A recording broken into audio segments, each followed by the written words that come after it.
For the last few days, I've been constantly asking every single one of us to realize the tide is changing. And yesterday a survey was done about different age groups in this country and their perception of that reality of what is going on over there. And as to be expected, those above the age of 50, 60, the elders, their perception was skewed. High percentage of them sympathize with the apartheid regime, sympathize with the oppressor. But subhanallah, and I have been saying this for so many weeks and days, and yesterday the poll came out. The millennials, Generation Z, the youngsters, the tide is exactly opposite. And over 50% of those below the age of 30, the next generation, their sympathies are not with the oppressor. Their sympathies are not with the apartheid regime. They understand that this is a complex situation in which it's not an equality. It's not one side attacking the other for no reason. No, they understand one side is the oppressed. One side has been subjugated. One side is fighting for its freedom. And even if they do things they should not do,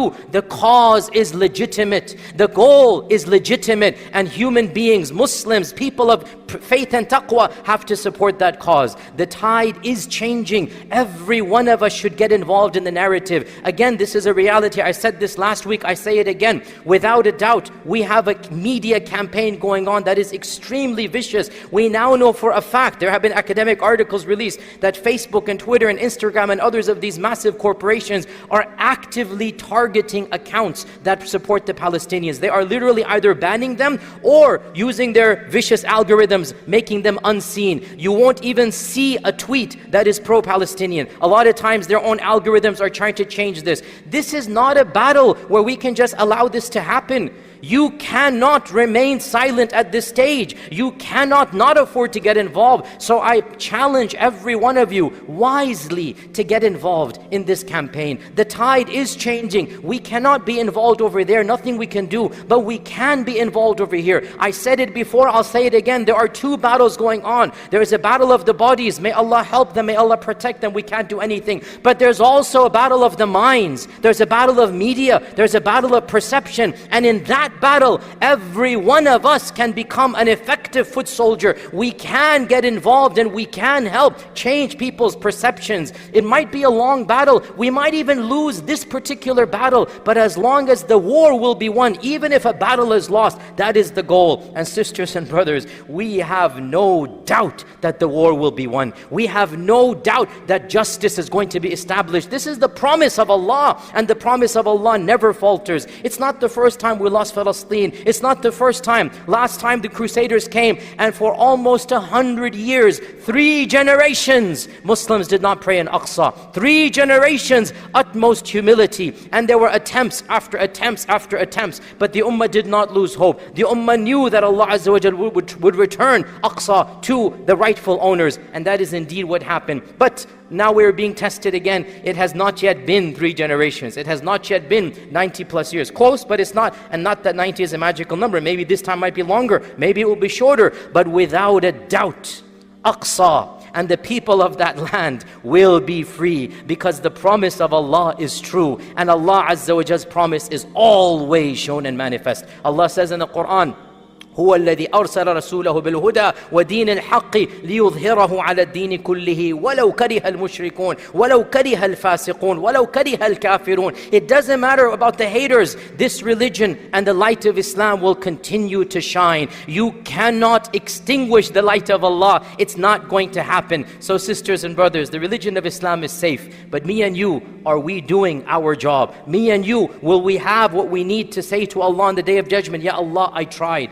Therefore, again, I appeal to you. Number 1, educate yourself. Educate, facts, know your history. This reality in that region, again, you don't need to be an expert to understand it. I've given lectures, many people have given lectures, so many material. Tomorrow evening again, we'll have a mini summary once again about the reality of that land. Number 1, know, educate yourself. And number 2, with wisdom, with tact. I'm not asking anybody to do foolish. I'm not asking you to resign from your jobs. I'm not asking you to do something that's going to cause you to be fired. With wisdom and tact, amongst people whom you know and trust, try to start changing perceptions. That's all. Just to change their perception. Make them understand this reality. Online as well, Facebook and Twitter in particular, those people in charge, you know they are Zionists. You know this is the reality. Okay, that's their philosophy. We will show the world their hypocrisy. They said they wanted freedom on these social medias. Multiple reports have shown that they're not wanting freedom. They're not wanting equality. But guess what? If all of us come together, we can beat their algorithm. It's a computer algorithm in the end of the day. The more we share, the more we retweet, the more we spread news that is positive and correct, the less that algorithm is going to take effect. How can we remain silent in this war? Every one of us has to do our bit here. Be active in this regard. And in the process, sisters and brothers, we might not see this battle being won immediately. But like I said, the long-term war, it will be won. And Allah Azza wa Jal will record my name and your name as having contributed, as having done that we can. I conclude, sisters and brothers, with reminding myself and you of a verse that came down. When the battle of Uhud took place and the Muslims were feeling down, what did Allah say? With this verse I conclude. Allah says, وَتِلْكَ الْأَيَّامُ نُدَاوِلُهَا بَيْنَ النَّاسِ. These are the days. We give it in cycles to the people. In other words, it's cyclical. Some days you will have the upper hand, some days you won't have the upper hand. This is what Allah said, not to me and you, to the Prophet ﷺ, to Abu Bakr, to Umar. He said to the best generation, you win some, you lose some, but don't worry. In the end, the ultimate victory is with Allah subhanahu wa ta'ala. Understand, our ultimate goal is not victory in this world. It is the pleasure of Allah. And these tests, these trials, they allow us to show Allah that we want His pleasure. They allow us to do whatever we can so that in the day of judgment we can say, oh Allah, I didn't just sit silent. I didn't do anything. I tried. In that trying is our salvation. In that fight that we do, and yes, it is a fight, not a physical one, a mental one, emotional one, a verbal one. In that fight, this is our struggle. So everybody get involved. Everybody do what you can, and insha'Allah ta'ala, the future shall be ours. That is the promise of Allah. Allahumma inni da'in fa'aminu. Allahumma la tad'a fi hadha al-yawmi dhanban illa ghafarta, wa la hamman illa farajta, wa la daynan illa qadayta, wa la maridan illa shafayta, wa la asiran illa yassarta. Allahumma ighfir lana wa li ikhwanina alladhina sabaquna bil iman, wa la taj'al fi qulubina ghillan lil ladhina amanu. Rabbana innaka ra'ufur rahim. Oh Allah, we ask you, Ya Qawi, Ya Aziz, to help our brothers and sisters in Gaza, oh Allah. Oh Allah, send your rahmah, your sakina upon them, oh Allah. Oh Allah, help them with your powerful help, oh Allah. Oh Allah, aid them with your powerful aid, oh Allah. Oh Allah, send the angels to help them, oh Allah. Oh Allah, those that wish to destroy innocent lives, those that wish to destroy the innocent, the children, the women, oh Allah, show us the power that you have over them, oh Allah. Oh Allah, show us you are the Qawi and the Aziz, oh Allah. Oh Allah, help the weak, oh Allah. Accept their shuhada, oh Allah. Feed their hungry, oh Allah. Oh Allah, give them water, they have no water. Give them food, they have no food.